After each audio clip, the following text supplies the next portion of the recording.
এবার রাকসু নির্বাচন প্রসঙ্গ। সব শঙ্কা কাটিয়ে ৩৬ বছর পর রাকসু নির্বাচনের ভোট গ্রহণকাল। প্রস্তুত বিশ্ববিদ্যালয় প্রশাসন। ওএমআর মেশিনের মাধ্যমে দ্রুত ও নির্ভুলভাবে ফল ঘোষণা করা হবে জানিয়েছে নির্বাচন কমিশন। নেওয়া হয়েছে ৩ স্তরের কঠোর নিরাপত্তা ব্যবস্থা। এ নিয়ে আলোচনায় সহকর্মীদের সঙ্গে নিয়ে রাজশাহী বিশ্ববিদ্যালয় থেকে যুক্ত হচ্ছেন তোহা খান তামিম। সরাসরি যাচ্ছে সেখানে। ৩৫ বছর পর রাজশাহী বিশ্ববিদ্যালয়ের যেই রাকসু নির্বাচন অর্থাৎ ছাত্র সংসদ এবং হল সংসদ নির্বাচন, এটির জট খুলবে আগামীকালকে ভোট গ্রহণের মধ্য দিয়েই। আমরা গত কয়েকদিন ধরেই দেখেছি যে প্রচারণায় একেবারে মুখর ছিল রাজশাহী বিশ্ববিদ্যালয় ক্যাম্পাস। অনেকগুলো প্রার্থী এবং তারা পুরো ক্যাম্পাসে কিন্তু ছড়িয়ে ছিটিয়ে ছিলেন, প্রচারণা করেছেন। সে বিষয় নিয়ে আজকে আলোচনা করব। কেমন প্রস্তুতি নিয়েছে প্রশাসন, আইনশৃঙ্খলা বাহিনীর বা কেমন প্রস্তুতি, সব মিলিয়ে আমরা কথা বলবো। আমরা টিম সময় এখানে রয়েছি। আগামীকালকে সারা দিন আমাদের যে টিম সময় রয়েছে, সেই সময় টেলিভিশন নিরবিচ্ছিন্ন যে তথ্য আমরা সরবরাহ করতে চাই এবং সবার আগে সর্বশেষ যে তথ্য, সেই তথ্যই আমরা দেওয়ার চেষ্টা করব দর্শকদের জন্য। আমরা আলোচনা শুরু করতে চাই। আমাদের একজন সহকর্মী রাজশাহীতে রয়েছেন, আমাদের সহকর্মী সাইফুর রহমান রকি।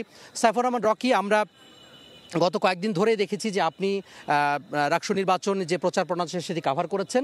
একটু বলবেন যে ৩৫ বছর পর এই রাকসু নির্বাচন অনুষ্ঠিত হতে যাচ্ছে, সব মিলিয়ে এই যে প্রশাসনের যে সিদ্ধান্ত, বিশ্ববিদ্যালয় প্রশাসনের, এটি আসলে সাধারণ শিক্ষার্থীরা কিভাবে নিয়েছে?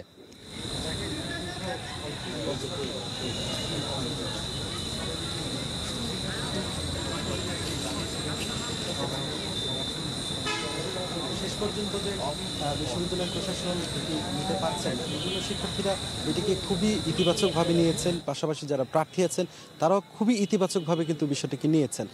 সব মিলিয়ে যদি বলা চলে, এক ধরনের উৎসব মুখর পরিবেশ এই রাকসু নির্বাচনকে ঘিরে কিন্তু এই রাজশাহী বিশ্ববিদ্যালয়ে কিন্তু আমরা দেখতে পাচ্ছি। গত কয়েকদিন ধরে কিন্তু রাকসু নির্বাচনের যে আমেজ, সেটি কিন্তু শুধু এই রাজশাহী বিশ্ববিদ্যালয় নয়, এর আশেপাশের যে এলাকাগুলো আছে সেগুলোতেও কিন্তু এই আমেজটা কিন্তু ছড়িয়ে পড়েছে। কে হচ্ছে রাকসু নির্বাচনের ভিপি, কে হচ্ছে রাকসু নির্বাচনের সাধারণ সম্পাদক জিএস, কে এজিএস হচ্ছে বা অন্যান্য পদেও কারা নির্বাচনে অংশ নিচ্ছেন, কে এখানে জয়ী হচ্ছে, এই বিষয়গুলো নিয়ে এখন সব জায়গায় কিন্তু আলোচনা চলছে। চায়ের দোকান থেকে শুরু করে সর্বক্ষেত্রে কিন্তু এই বিষয়গুলো নিয়ে এখন আলোচনার কেন্দ্রবিন্দু হয়ে গেছে।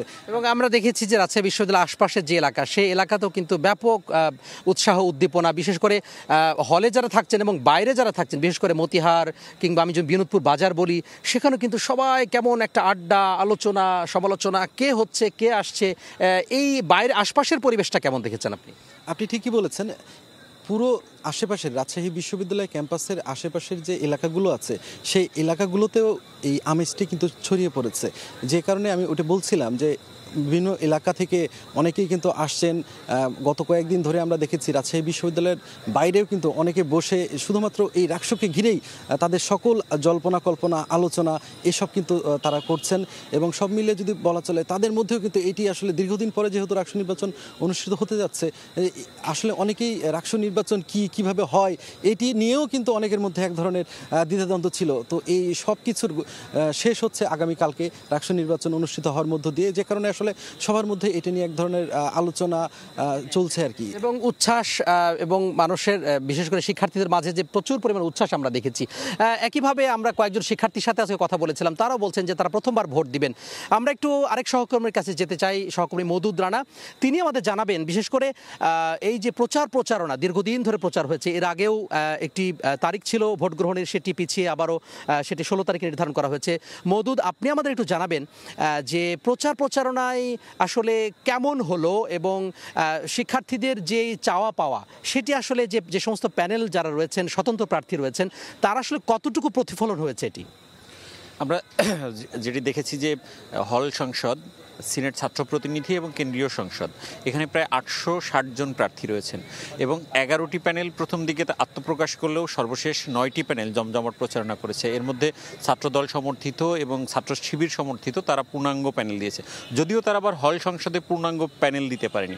যারা পূর্ণাঙ্গ প্যানেল দিয়েছেন এবং যারা আংশিক প্যানেল দিয়েছেন, তাদের প্রচারণা কিন্তু চোখে পড়ার মধ্যে ছিল। এবং আমরা দেখেছি যখন 25 সেপ্টেম্বরে নির্বাচন হয়নি, এই নির্বাচন আবার এগিয়েছে, তখন কিন্তু তাদের যে প্রচারণার মাত্রা সেটি কিন্তু বেড়েছে। এবং আমরা যেটি শেষ মুহূর্ত পর্যন্ত দেখেছি যে নারীদের হলগুলো সহ পুরুষদের যে হলগুলো রয়েছে সেখানে প্রচারণা করেছেন, এর বাইরে যারা অনাবাসিক শিক্ষার্থী রয়েছে তাদের মধ্যে প্রচারণা করেছে।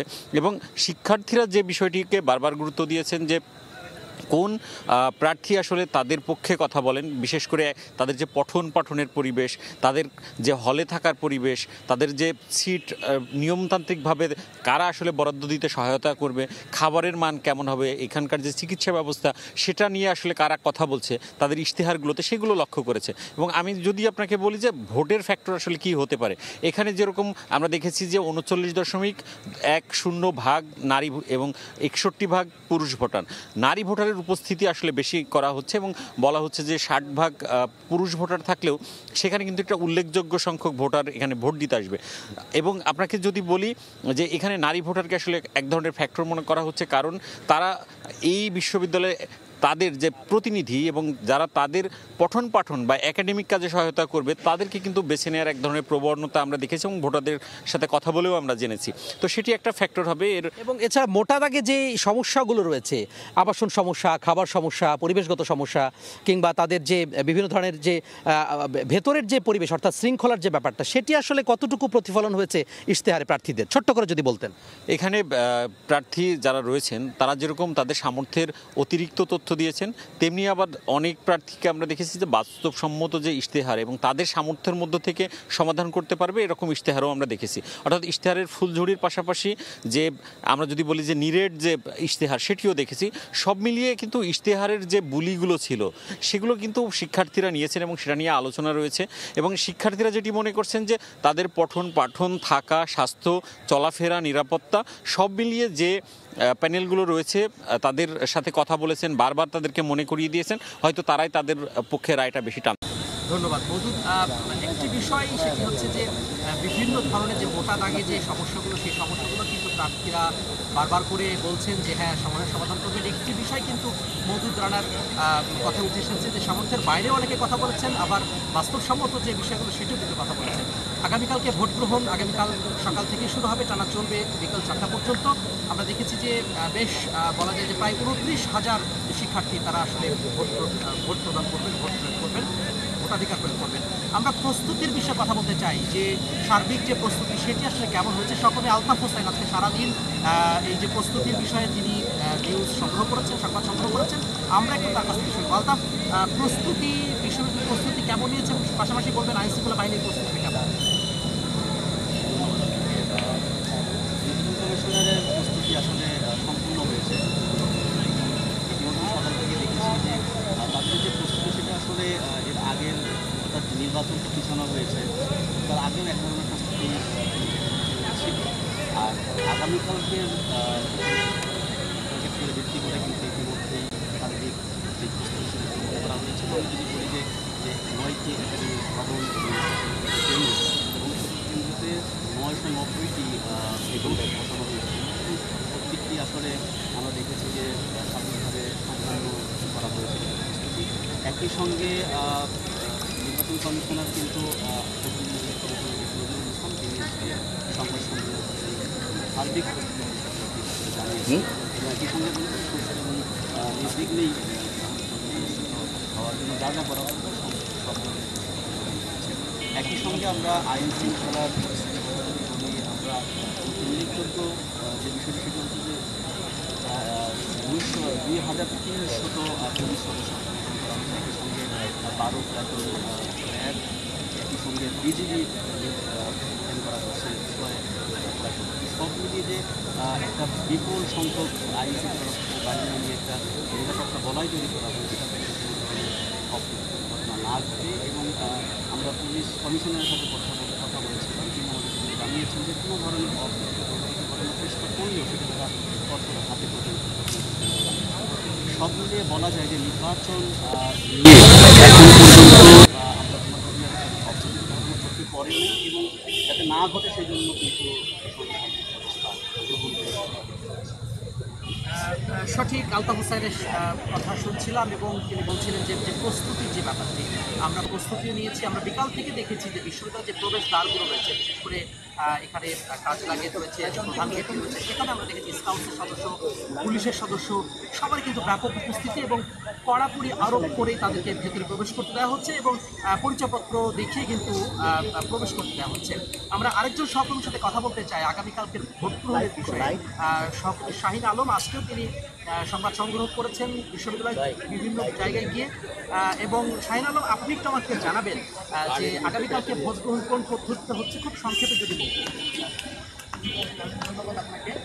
আসলে রাত পোহালেই রাষ্ট্র নির্বাচন, যেহেতু দীর্ঘদিন পর এই নির্বাচন অনুষ্ঠিত হচ্ছে, নির্বাচনকে কেন্দ্র করে বিশ্ববিদ্যালয়ে একদিন আগেই প্রচারণা শেষ হয়েছে। তবে আজকেও ক্যাম্পাসে আমরা যেটি দেখেছি যে শিক্ষার্থীদের মধ্যে এক ধরনের উৎসবের আমেজ এবং প্রতিটি চায়ের দোকানে, হলে, বিশ্ববিদ্যালয়ের আশেপাশের এলাকায় লিফলেট সহ লিফলেট বিভিন্ন জায়গায় পড়ে আছে যে প্রচারণা হয়েছে তার চিহ্ন রয়েছে। এবং যদি বলি যে এই নির্বাচন সুষ্ঠুভাবে সম্পন্ন করা এবং পাশাপাশি ভোট গণনা দ্রুত হয়, সেটার জন্য কিন্তু বিশ্ববিদ্যালয় প্রশাসন তারা ওয়েমার মেশিনের মাধ্যমে ভোট গণনা প্রক্রিয়াটি সারবেন। এবং যেটি হয় যে ম্যানুয়ালি যদি ভোট গণনা হয়ে থাকে সেক্ষেত্রে অনেক সময় আসলে অতিবাহিত হয় এবং যেটি 17 ঘন্টার মধ্যে তারা এই গণনা শেষ করতে পারবেন এবং ফলাফল তারা দিয়ে দিতে পারবেন বলে তারা আশা প্রকাশ করছেন। শাহিন, অসংখ্য ধন্যবাদ। আমরাও আশা করি যে খুব দ্রুতই ভোট গ্রহণ শেষ করে যে প্রকৃত অর্থেই যারা ছাত্র সংসদ যারা প্রতিনিধিত্ব করবে শিক্ষার্থীদের, প্রকৃত অর্থেই শিক্ষার্থীদের প্রতিনিধিত্ব করবে এবং শিক্ষার্থীদের কল্যাণে কাজ করবেন, একটি কার্যকর রাকসু গঠন করবেন, সেই ধরনের প্রার্থী কিন্তু আসলে জয়ী হয়ে আসবেন বলে শিক্ষার্থীরা মনে করছেন। তো এই ছিল আজকের আলোচনা রাকসু সম্পর্কে।